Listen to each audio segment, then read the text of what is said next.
what's up mga kote? It's me, Ate Mariel, at welcome sa Kodernos, where learning is the name of the game.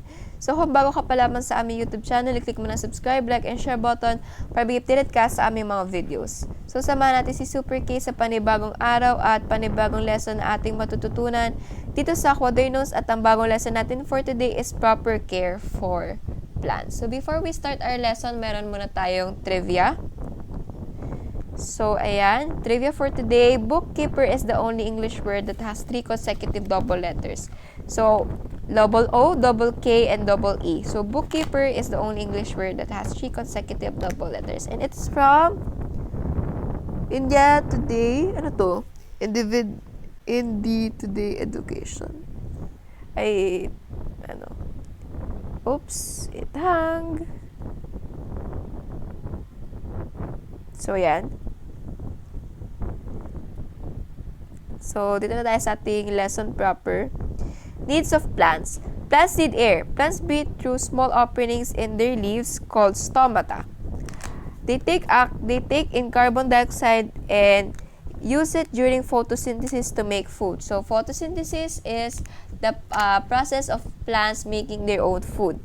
So, trees and plants also keep all around us fresh. So, breathe of fresh air. Paano ba tayo nakaka-breathe ng fresh air? Dahil it's sa plants. So, kailangan ng plants natin, number 1 is air. So, number 2,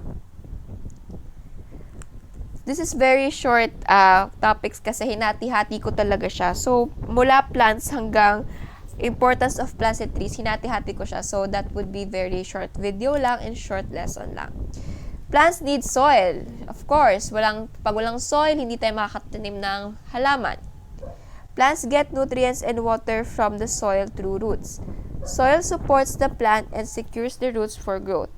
When plants and animals rot, they leave behind minerals in the soil that are necessary for other plants' growth. So, yun, mga decaying plants and decaying animals and plants. So, it is help para sa pataba to grow and maging healthy yung soil para syempre maging maganda yung growth ng plants natin. So, plants need soil. Plants need sunlight. Kailangan plants need water agad. Plants need sunlight. The sun helps in the food-making process of the plant. Plants exposed under enough sunlight are often refreshed. Green plants make food only in the presence of sunlight. Make sure that plants are not directly exposed under the sun. Too much sun exposure could dry up the plant. So, plants need sunlight. Syempre, kapag walang sunlight, hindi siya lalaki. Hindi rin siya magkakaroon ng process na photosynthesis kung walang sunlight. That's very vital. Kahit nga tayo, kailangan natin ng sun for our energy because sun is energy. Yeah. So, next, plants need water. Water is important to all living things. Lahat ng living things kailangan ng tubig. Kung hindi, nakaw, patay. Wala. Grabe. Kailangan talaga ng tubig. Kasi kapag nauuhaw tayo, iba yung tuyot ng lalamunan eh. 'Di ba? So, we need water. So, it is used by plants to carry the nutrients from the roots to the leaves and back to the roots.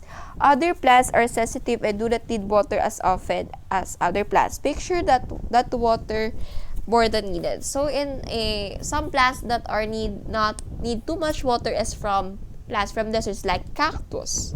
They don't need too much water because in desert, nakaka-grow sila so kaya nilang makatagal sa mga disyerto. So, mga ganyan. So, too much water naman is very bad.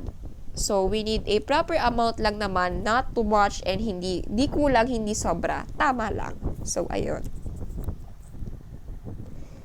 So, plants need space. Oh, thank you for listening agad. Yung bumugad.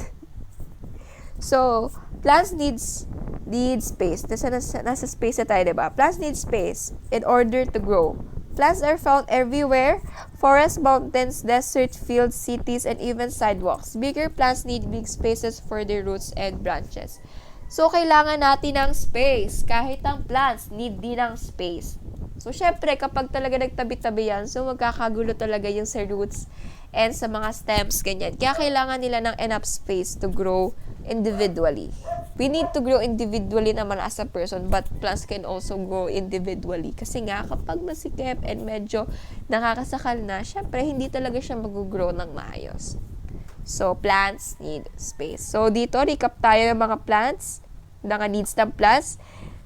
So, we need the proper care. We need to water them every day. We need to, yung mga plants na hindi naman masyadong need the sunlight, pwede silang indoor plants, mga ganyan. But some plants needed sun talaga. So, let's expose them to the sun and make them enjoy their life and their growth. So, plants need air, plants need soil, plants need sunlight, plants need water, and plants need space. That's the proper care for our plants to be able to grow them beautifully and smooth yung pag-grow niya. So, this is the end of our lesson. Thank you. Have a great day and God bless. So, click the thumbs up button if you like this video and leave a comment down below if you have suggestions, clarifications, and questions to our future videos. So, thank you. Have a great day and God bless. See you in my next video. Bye-bye!